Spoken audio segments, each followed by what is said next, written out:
Bom, pessoal, vamos dar continuidade então aqui nos nossos tutoriais. Agora a gente vai trabalhar a edição e a interpretação dos dados, tá ok? Bom, vamos ver então basicamente como é que a gente trabalha essa questão.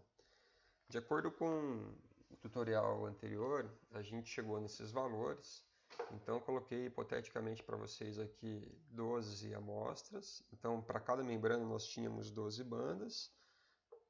No nosso tutorial, que ele é apenas um exemplo, né, hipotético, a gente considerou que cada uma daquelas bandas representasse, né, uma amostra ou um animal diferente, tá? Para a mesma proteína-alvo de um mesmo grupo. Na verdade, na prática, não é assim que se trabalha no Western blot. Então, na mesma membrana, você sempre tem que ter representantes de todos os grupos do seu estudo, tá bom? Então, suponha que isso aqui poderia ser uma duplicata, né, de um grupo 1, depois aqui seria outra duplicata de um grupo 2, outra duplicata de um grupo 3, grupo 4, grupo 5, grupo 6. Então, nesse caso, a gente teria aqui 6 conjuntos, né, 6 grupos. Só para ficar claro, tá? Mas não é esse o objetivo aqui do nosso tutorial. O objetivo agora é, supondo que a gente já tenha obtido o padrão de bandeamento aqui, a densitometria respectiva ao nosso determinado grupo, né? O grupo, no caso, o controle e o grupo experimental. A gente quer entender agora como a gente interpreta esses dados, né? Então, o que a gente fez foi o seguinte: para cada proteína-alvo, a gente tem que ter o seu controle interno. Para cada proteína-alvo, o seu controle interno. Então, aqui a gente tem, nesse exemplo, 12 amostras de uma proteína X que representam, que vem de um grupo controle. Tá? E para cada uma destas 12 amostras, nós temos os seus respectivos controle interno. Ok? Muito bem.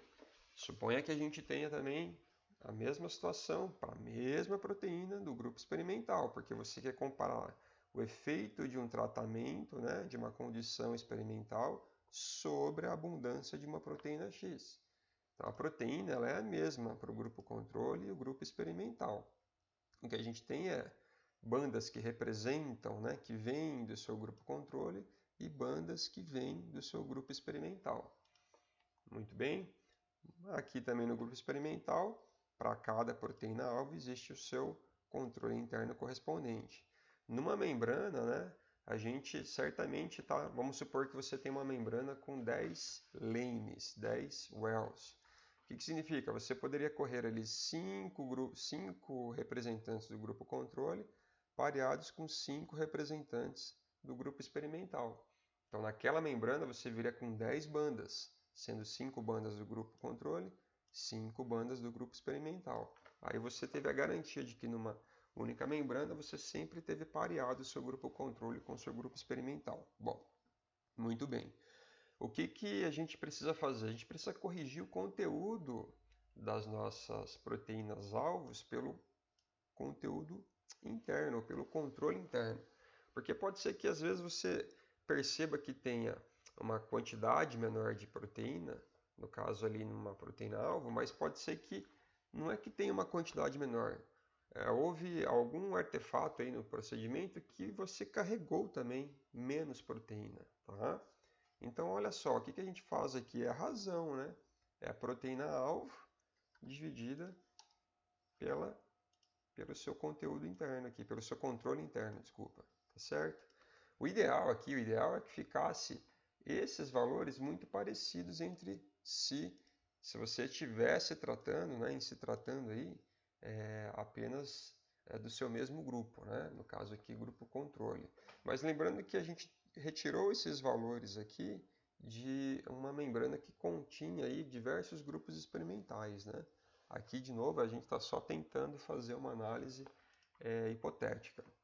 Muito bem, aqui está todo mundo corrigido, né? Então, a sua carga de proteína-alvo dividida pelo seu controle interno. A gente faz o mesmo aqui, lembrando que esse controle interno que a gente obteve não vem exatamente da mesma membrana dessa proteína-alvo. Mais uma vez, ficou apenas uma demonstração hipotética, tá?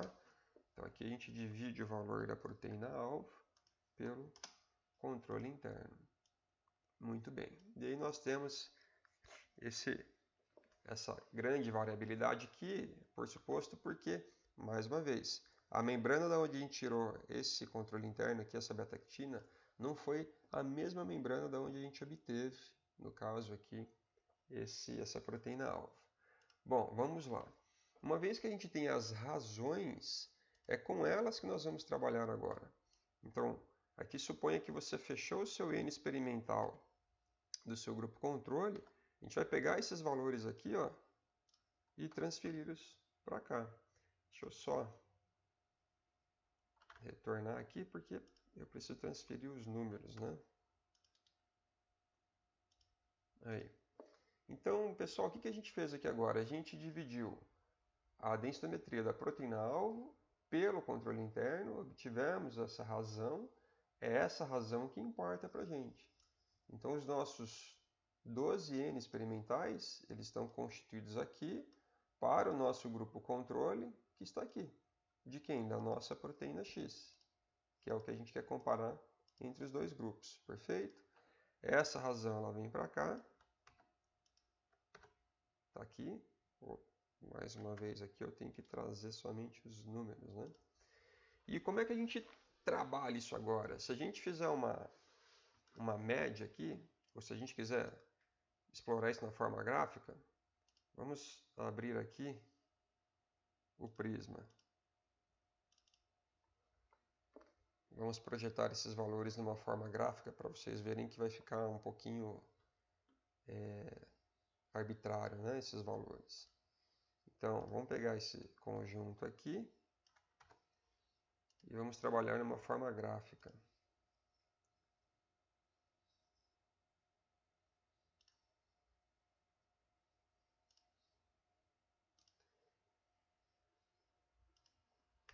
Então, suponha que aqui a gente tenha nosso grupo controle, como estava lá, grupo experimental, e a gente transferiu os valores para cá. O gráfico seria algo mais ou menos como isso daqui, como vocês estão podendo ver, né? Por que está dando um valor negativo aqui? Porque, claro, numa situação hipotética aqui, a gente teve um valor muito discrepante, tá? Eu vou até retirar esse valor discrepante aqui, apenas para efeito de melhorar a nossa situação. Aquele valor discrepante, como a gente apresentou isso como dado paramétrico, ele acabou gerando um desvio padrão ali que era irreal, né? No exemplo anterior. Ah, Alex, não, eu quero manter o valor. Tudo bem, vamos manter o valor. A única coisa aí, então, é que esse gráfico aqui ele deveria ser expresso da forma não paramétrica, né? Então, mediana e intervalo.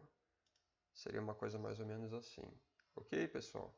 Mas, de novo, como a gente está aqui somente querendo fazer uma demonstração, eu vou retirar esse valor nesse momento e vamos aqui, então, voltar para o gráfico e ficar com uma distribuição como se fosse o padrão aqui, média e desvio. Tá aí. Aqui o objetivo desse tutorial não é trabalhar se o dado é paramétrico ou não paramétrico, ok? A gente até poderia fazer isso separadamente em outro vídeo. Então, ficamos assim. Isso aqui seria a nossa proteína X. Essa proteína X, no caso, como ela está aqui, ela seria unidades arbitrárias. Arbitrary unit, né, em inglês. Então, só para que vocês tenham ideia de como é que ficaria a legenda. Proteína X, unidades arbitrárias. Ok, pessoal? Mas a gente não quer as unidades arbitrárias. Eu quero ter uma ideia, desculpa, de como é que seriam esses dados em relação ao controle, para ter uma estimativa mais concreta. Então a gente vai fazer assim, ó. Vocês percebam que eu já tenho aqui definido as porcentagens. A gente vai trabalhar com... A gente quer transformar esses valores em porcentagem. Eu quero que os valores eles partam de uma média de 100% do controle.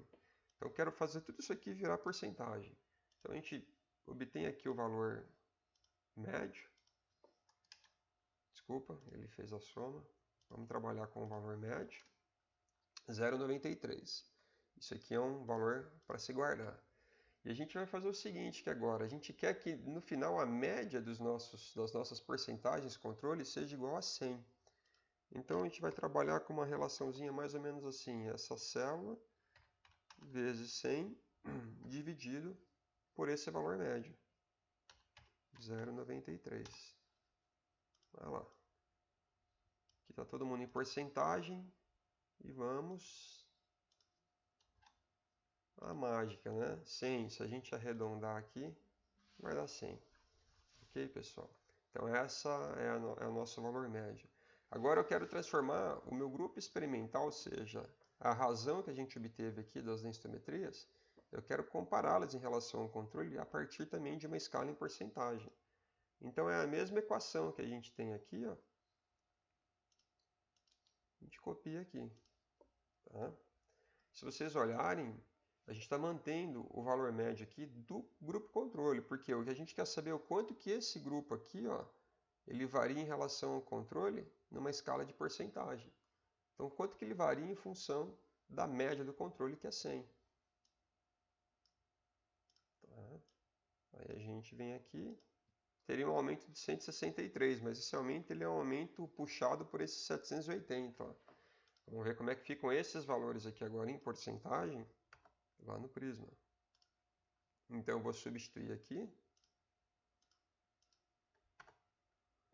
Eu vou tirar o 782 e vamos lá para o nosso gráfico. Então, aqui vocês percebam que mudou a escala. A gente chama de Pearson from control. Então, a porcentagem de variação em relação ao controle. Então, a nossa proteína X, oriunda do grupo controle e o grupo experimental. E a gente está vendo isso aqui em porcentagem, sendo 100%, né, para o nosso controle. Vocês podem ver aí, 99,64. Se arredondar é 100. E a nossa variação em função do grupo controle tendo excluído aquele valor discrepante, na verdade, nesse caso aqui, não teria tido nenhuma diferença significante, né? Ou seja, não teria tido nenhum efeito significativo da condição experimental. Então, pessoal, basicamente isso. Isso tem que ser feito para cada proteína que você estiver trabalhando, tá joia?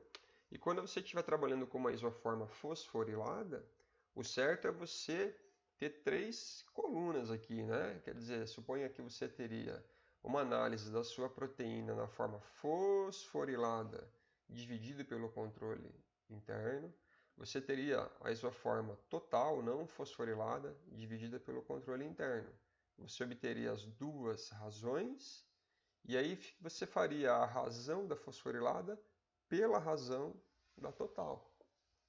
Isso para você chegar no seu valor do seu grupo controle. Né?